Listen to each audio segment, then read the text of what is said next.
Readings this summer from the Gospel according to Matthew, in the 15th chapter, the story of faith.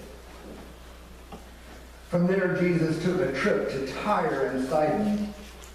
They had hardly arrived when a Canaanite woman came down from the hills and pleaded, "Mercy, Master, Son of David. My daughter is cruelly afflicted by an evil spirit." Jesus ignored her. The disciples came and complained, "Now she's bothering us. Would you please take care of her? She's driving us crazy." Jesus refused, telling them, "I've got my hands full dealing with the lost sheep of Israel." Then the woman came back to Jesus, went to her knees and begged, "Master, help me."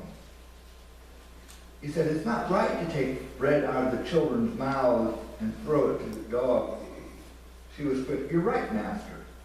But beggar dogs do get scraps from the master's table." Jesus gave in. "O woman, your faith is something else. What you want is what you get." Right then, her daughter became well. This is the word of God for the people of God. Thanks be to God. We live in a time when passages like this are easily avoided. With this idea of, and I'm sure you've heard this or thought this yourself, this idea of insults, calling someone a dog. Why on earth would Matthew have included that in his account? Think about it for just a moment. If the purpose of Scripture is to inspire us, to bring us back into a harmonious relationship with the Creator, and to teach us both how to live and what to expect, this is not the kind of passage that I would have chosen to include. Jesus and his companions have taken the trip to the coast of what is now Lebanon, and while there to minister among the Jews living in that region, he encounters a woman. Right away, you know there's going to be trouble.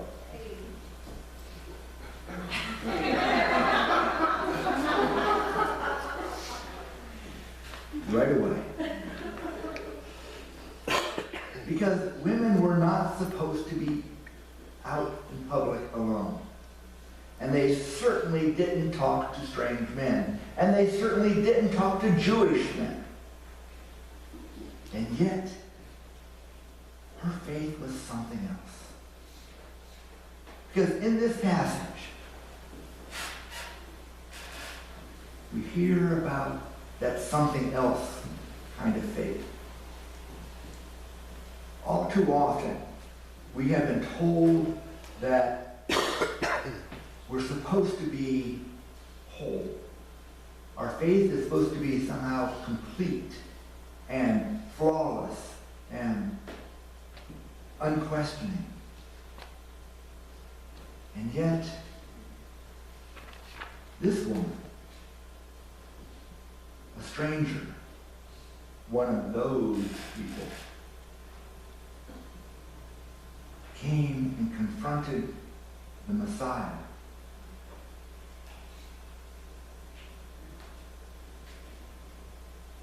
Her faith was something else. Now, we don't know anything else about her. We don't know what her family was like. We don't know her education. We don't know what she looked like. We don't even know her name. But the one thing that we do know is that her faith was something else.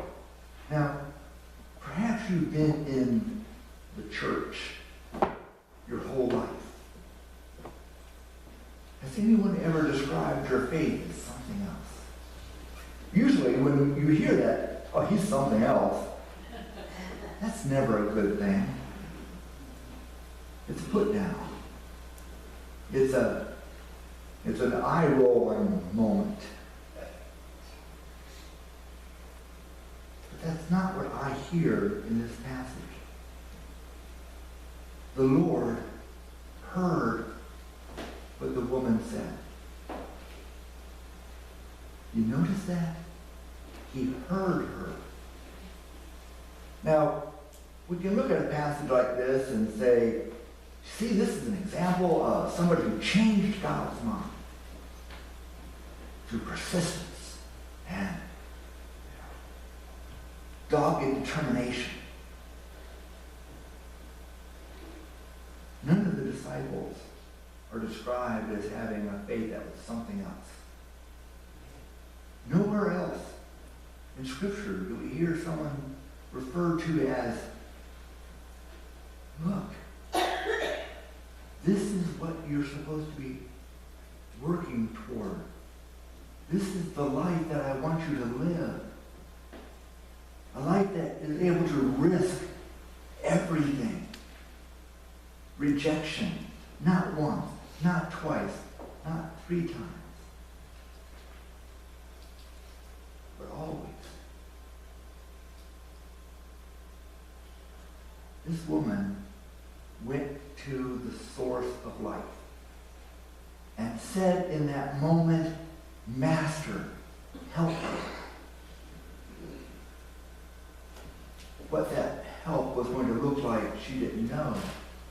What that expectation. But imagine the heart so full of love that she was able to come and say, Master, help me. That's amazing. That's something else. Because when she said those words, Master, help me, she confessed that she could not help herself. She could not help her child. Her community couldn't help her.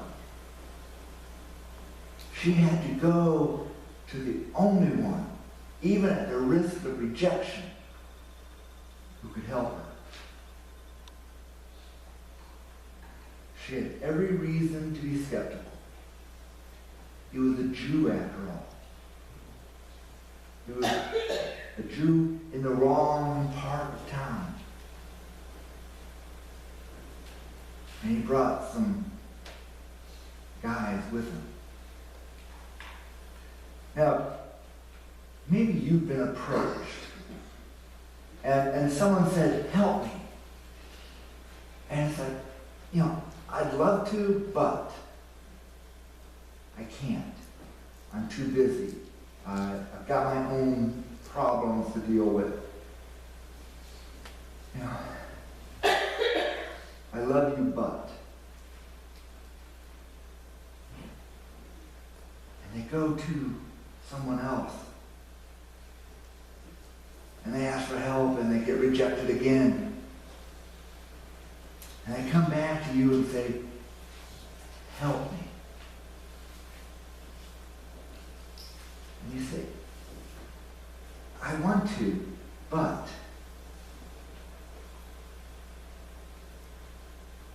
my own children have needs. My own family is hurting. My own relationships are broken. And the person, as this woman did, says, I know all that, but you're the only one I can turn to. In a moment like this, Jesus was able to say, your faith is something else.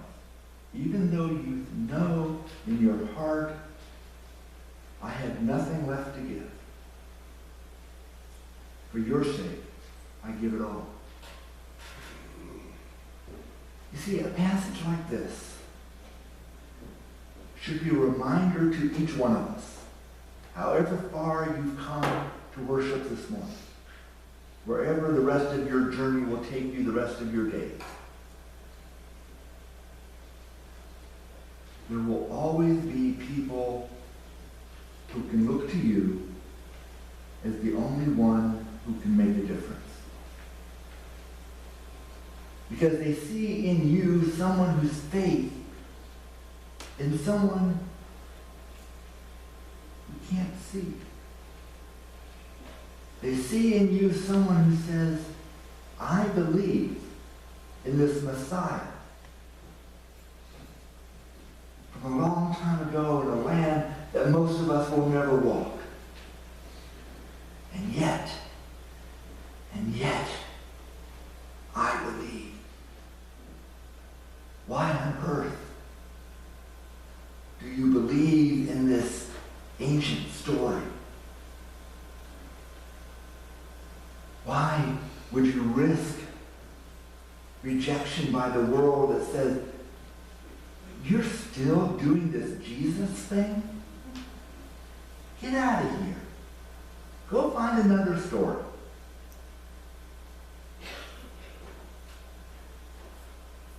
And you come back. Maybe your co-workers, your neighbors, maybe even your own family. It says, focus on here and now. Make a difference in this place. No one's going to help you but number one. And yet, you come back and say, Master, help me. And every week we ask for prayers. Every week we come into this place. Haven't you been rejected enough? Haven't you gotten enough times in your life where I'm sorry, but the answer is no.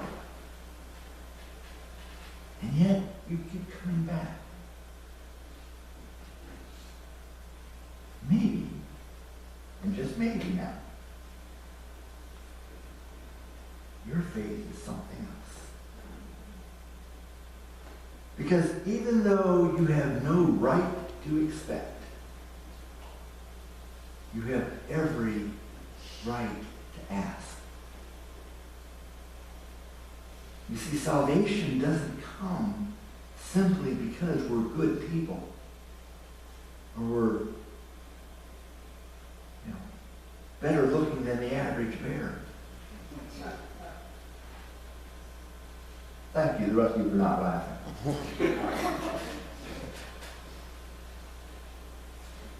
you keep coming back. You see, Jesus wasn't worn down by this woman. His purpose for being there, he didn't come to heal her daughter. At least the text doesn't say that. But he was there. And because he was there, he dealt with what God had placed in front of him. In that moment of saying, woman, your faith is something else. He answered her prayer, yes. But he also gave to each of us here the answer to that prayer whispered in our hearts. Master, help me. Amen.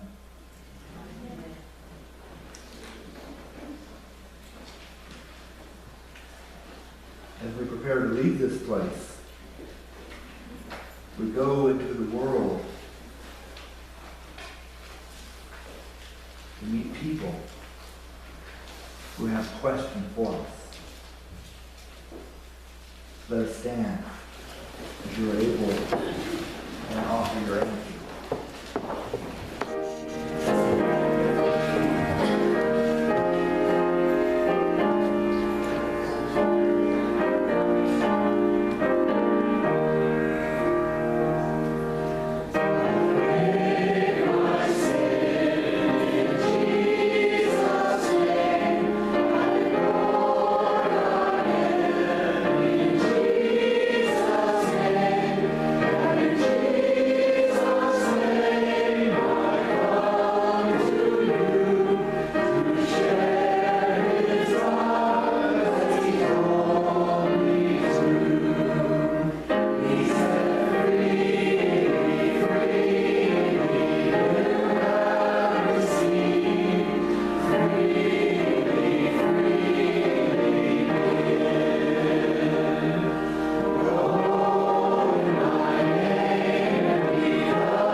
amazing grace. In his name, go to the ends of the earth. Amen. Amen.